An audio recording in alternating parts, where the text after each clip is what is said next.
બધા નાથવાળાએ બંસીધર ને બધા જેના વિરોધીઓ હતા ને એમણે પૈસા આપીને મોકલી હતી ચંચળાને. અને આપના પુત્રની લાલસા જાગી છે. બસ હવે મારી એક કામ છે કે મને આ તમારાથી એક પુત્ર થાય. મારી માંગણી પૂરું કરો. ચંચલાની માંગણી સાંભળતા નરસિંહજીના આંખોમાંનો ચહેરો પર અનોખું તેજ ચમકવા લાગ્યું. હર્ષ ભર્યા હૈયે બોલી ઉઠ્યા, હા દેવી, તારી આ ઈચ્છા પૂરી હવે તો રાજી થઈ કરી, તને રાજી કરી દઈશ. મહારાજ મારી મનોકામના પરિપૂર્ણ કરશો તો જીવનભર હું આપની આભારી રહીશ. અને રહીશ. અને પછી આમ કહીને ચંચલા કામના આવેશમાં ભગતજીના બંને હાથ પકડી લીધા. દેવી, તમારે પુત્રની મહેચ્છા અત્યારે જ પૂરી કરી દો. ચંચલા, એટલી ઈચ્છા પૂરી કરવા તૈયાર છું, પણ એટલે પણ નથી. એમ તો હું ઉદાર છું. પાપ ભરવાને હવે બિલકુલ હું તૈયાર નથી. માની લે હું જ તારો પુત્ર. તારે પુત્ર જ જોઈએ છે ને? ત્યાં તું કહું છું કે તમારાથી જ પુત્ર થાય, તમારા જેવો જ થાય. એ તો શક્ય જ નથી કે બાપ હોય એવા બેટા થાય.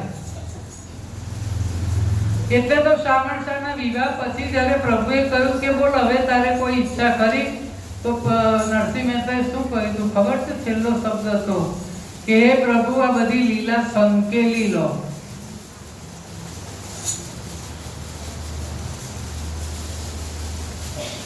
એકનો એક દીકરો જ્યારે મૃત્યુ પામે ને ત્યારે જરાય નરસિંહ મહેતાને દુઃખ નથી.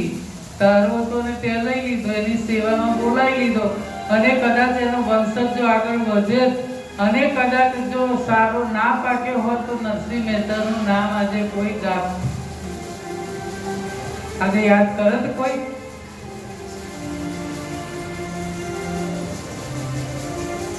તો પછી આવો મોટો સરસ ભણેલો ગણેલો તૈયાર મને જ અપનાવી લે ને ચંચલા, હું જ તારો પુત્ર અને તું મારી માં કહીને ચરણોમાં આડોડી પડ્યા છે.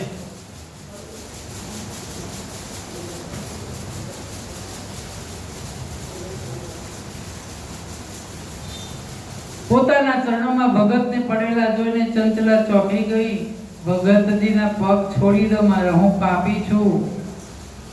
એના પ્રભાવથી પાંગળી રહી હતી અને ભગતજીએ ચંચળાના પૂર્વજન્મના સંસ્કાર જગાડી દીધા. પાપના પંથમાં ગળાડૂબ ડૂબેલી પતિતાને પશ્ચાતાપના પુનિત ગંગાના કિનારા બતાવી દીધા. પતિતોને પાવન કરે એ જ સંતો. પથ્થરો બિગડાવી નાખે રે સંતોની વાણી, હૃદય ટુકડા કરી નાખે રે સંતોની વાણી. ભૂલેલાને રહે લાવે, હાથ પકડીને ચલાવે, જીવન પલટો કરાવે રે સંતોની વાણી. તો આપના આશીર્વાદથી મારો ભક્તિ માર્ગ અંતિમ મંજિલ સુધી ઝળહળતો રહે એવા મને આશીર્વાદ આપો. નરસિંહ મહેતાના ચરણોમાં પડીને માગે છે કે સ્વભાવે ભરવી સદા સરળતા, વાણીમાં નહીં તિરસ્કાર, તિરસ્કાર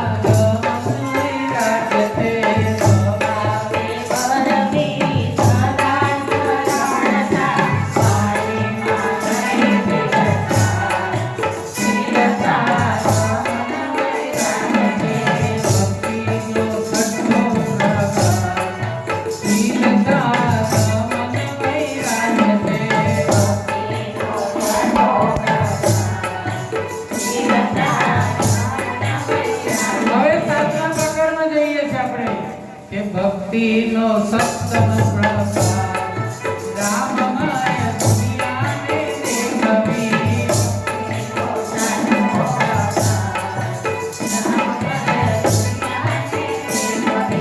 ઘટઘટમાં બેઠો સરકાર, રામમય દુનિયાને દેખવી. ઘટઘટમાં બેઠો સરકાર, રામનાથ દુનિયાને દેખવી.